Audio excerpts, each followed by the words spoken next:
Oke, semangat pagi.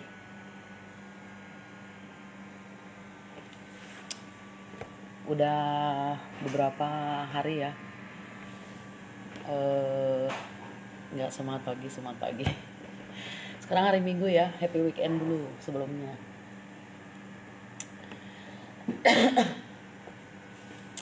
Oke, hari ini saya pengen share itu tentang beberapa poin atau prinsip yang saya baca dari bukunya Think and Grow Rich atau Napoleon Hill ya, yang ini ya, berpikir berjiwa dan berpikir kaya gitu. Nah, ini yang mungkin itu kadang-kadang salah eh, tanggap tentang kekayaan itu sendiri gitu ya. Kadang kurang paham tentang kekayaan itu sendiri gitu loh. Nah, itulah yang kadang-kadang memang membuat seseorang itu tidak menjadi kaya. Itu karena mereka tidak mengetahui dari beberapa prinsip atau poin-poin yang akan saya share pagi ini. Oke. Poin pertama itu tentang keinginan. Nah, ini nih, pembeda antara prinsip-prinsip orang-orang pada umumnya dengan prinsip-prinsip orang kaya gitu ya. Yang pertama itu masalah keinginan. Nah, sekarang masalah keinginan itu sendiri gitu ya. Orang-orang yang kaya itu punya keinginan gitu loh. Ya, ibaratnya eh, kita juga nggak bisa mendapatkan sesuatu kalau pertamanya kita tidak ada keinginan gitu loh. Nah, sekarang ibaratnya keinginan itu buat saya seperti goal ya, seperti tujuan gitu loh. Nah, sekarang tujuan Anda itu apa gitu loh. Goal Anda itu apa dan keinginan Anda itu apa gitu. Nah, itu hampir sama gitu loh dengan tujuan. Nah, sekarang kalau misalnya Anda berpikir, oh saya ingin kaya, oke. Nah, terus kekayaan Anda yang seperti apa inginnya gitu loh. Itu pertama, kekayaan yang seperti apa yang Anda mau. Terus keduanya buat perencanaan yang seperti itu ya. Kekayaan yang seperti apa yang Anda mau, ingin kaya yang bagaimana dan segala macam itu bagian dari sebuah keinginan. Oke, poin keduanya kepercayaan. Nah, sekarang kepercayaan itu adalah believing gitu loh. Tentang sesuatu yang terlahir dari diri kita. Kita juga punya keinginan, kalau tidak punya kepercayaan ya itu sama aja bohong gitu loh. Nah, sekarang kepercayaan kita apa gitu loh. Kita harus mampu gitu loh ya, punya believing atau kepercayaan dari dalam diri kita gitu loh. Nah, sekarang kalau misalnya saya percaya saya pasti sukses, saya percaya saya yakin pasti bisa dan segala macam, itu bagian dari kepercayaan. Nah, sekarang kalau kita tidak punya kepercayaan ya keinginan kita pun tidak akan pernah tercapai karena semuanya terdorong juga dari kepercayaan. Oke.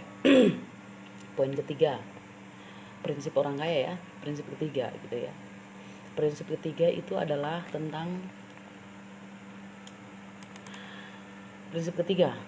Nah, sekarang prinsip ketiganya itu adalah tentang autosugesti. Nah, ini ya. Kalau saya lebih kepada seperti kita itu autosugesti itu seperti kita ya sama juga ya seperti kita berhayal gitu ya. Tapi ini lebih kepada autosugestinya itu sama, hampir sama dengan kepercayaan. Tetapi sesuatu yang memang mendorong kita untuk bisa ke tujuan gitu ya. Misalnya kayak kita berpikir bahwa saya setiap pagi ya saya berpikir bahwa saya pasti bisa, saya pasti bisa, saya pasti bisa. Nah, itu bagian dari autosugesti.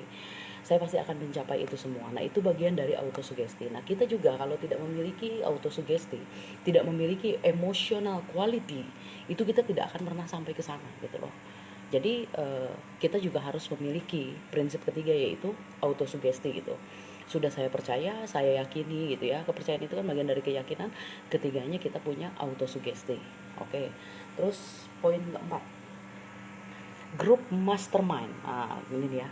Ini sama dengan lingkungan sebetulnya gitu loh. Nah, sekarang lingkungan kita ini gitu ya.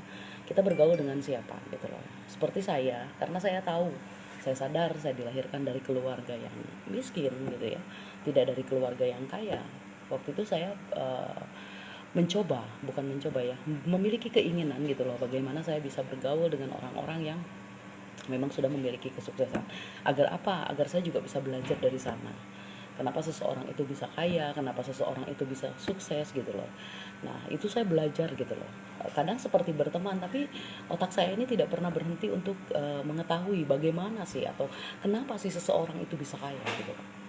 Nah, itu bagian dari grup mastermind. Dan kalau Anda sudah tergabung dengan grup mastermind gitu ya, Anda akan mampu berpikir yang sama seperti lingkungan Anda itu sendiri gitu loh.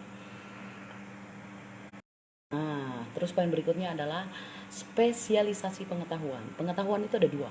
Oke. Satu adalah pengetahuan umum yang kita tahu ya, kita bersekolah semuanya. Dari mulai banyak pelajaran IPA, biologi dan segala hal itu adalah pengetahuan umum gitu loh. Dan yang berikutnya itu adalah pengetahuan spesial atau spesial pengetahuan gitu ya. Jadi ibarat dokter gitu kan, ada dokter umum dan ada dokter spesialis gitu. Nah sekarang gitu loh, siapa yang lebih mahal dibayar gitu loh dari dua dokter tersebut? Ya jelas dokter spesialis gitu ya. Nah sekarang kenapa dokter spesialis oke, itu bisa dibayar lebih mahal karena memang dia belajar lebih dari yang umum gitu loh. Nah sekarang sama juga dengan kita gitu loh. Nah sekarang pengetahuan umum kita kan sudah paham ya bahwa kita gitu ya, kita pernah bersekolah, kita tahu gitu ya, kalau ditanya nama presiden dan segala macam itu bagian dari pengetahuan umum. Nah sekarang yang perlu kita gali adalah pengetahuan spesialis kita gitu loh. Apa yang ada dari diri kita, mengetahui tentang apa. Misalnya kalau saya mengetahui tentang bisnis saya, ya saya harus belajar tentang bisnis saya gitu ya, dari produk saya sendiri gitu kan.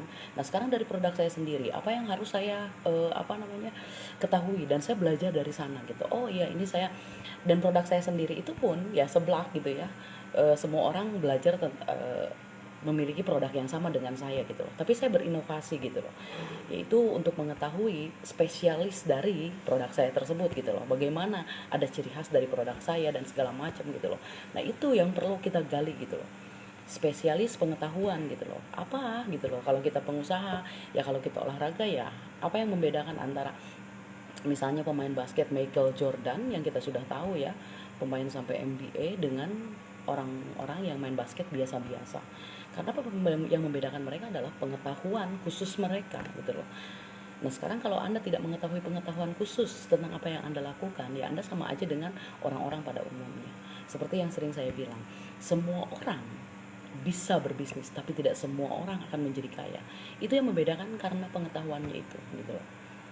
Semua orang bisa membuat bakso, tapi tidak semua penjual bakso itu sukses gitu ya. Oke, terus poin berikutnya atau prinsip berikutnya ya dari Napoleon Hill itu adalah tentang kegigihan. Nah, ini yang membedakan antara orang-orang yang menjadi kaya dan menjadi sukses dengan orang-orang yang sampai hari ini hanya seperti itu saja gitu. Yaitu tentang kegigihan. Nah, sekarang semua orang kalau ditanya mau kaya, semua mau kaya. Semua mau sukses, ditanya semuanya mau sukses, tapi tidak semua orang bisa ke sana. Apa yang membedakan mereka sampai tidak bisa di sana gitu? Itu karena kegigihan. Anda tahu kenapa ada orang sukses dan ada orang kaya sampai sekaya itu? Itu karena mereka tidak pernah menyerah, karena mereka tidak pernah berhenti. Apalagi, mohon maaf ya, kehidupan ini tidak ada yang tahayul gitu loh, atau apalagi untuk sebuah kekayaan gitu. Tidak ada yang namanya garis tangan menurut saya ya. Tidak ada yang namanya didukun dan segala macam, itu tidak ada. Semua hasil dari kegigihan gitu loh. Semua hasil dari kerja keras. Nah, pertanyaannya gitu loh, apakah Anda mau? Jadi ibaratnya kalau kegigihan itu seperti apa bentuknya ya? Kalau Anda jatuh hari ini, gagal satu, dua kali, tiga kali, Anda terus berjuang, Anda terus berjuang, dan Anda tidak pernah berhenti. Dan kita tahu ya, satu saja contoh dari Thomas Alva Edison gitu loh. Dia adalah seorang pengusaha terkenal kaya raya gitu ya, di seluruh dunia, bukan hanya bukan untuk satu negara saja, tapi di seluruh dunia. eh, Pengusaha terkaya di bagian listrik yaitu terutama bola lampu gitu. Nah kita di rumah nih tidak akan pernah terlihat terang tanpa Thomas Alva Edison, dan Anda tahu kegagalannya itu bisa sampai 1000 kali gitu. Nah dia tidak pernah berhenti, dan itulah yang membuat pada akhirnya dia memiliki bola lampu yang seperti sekarang. Jadi itu prinsip-prinsip sebagian saja, sebenarnya masih banyak prinsipnya, tapi itu aja yang bisa saya share. Mudah-mudahan itu juga bisa membuka mindset kita lagi gitu ya, bisa membuat pikiran kita lebih jernih lagi, bukan lebih jernih ya, membuka pikiran untuk lebih inovasi dari segala hal gitu loh. Oke, mudah-mudahan bermanfaat untuk Anda dan untuk saya juga. Salam hebat luar biasa dan semangat pagi.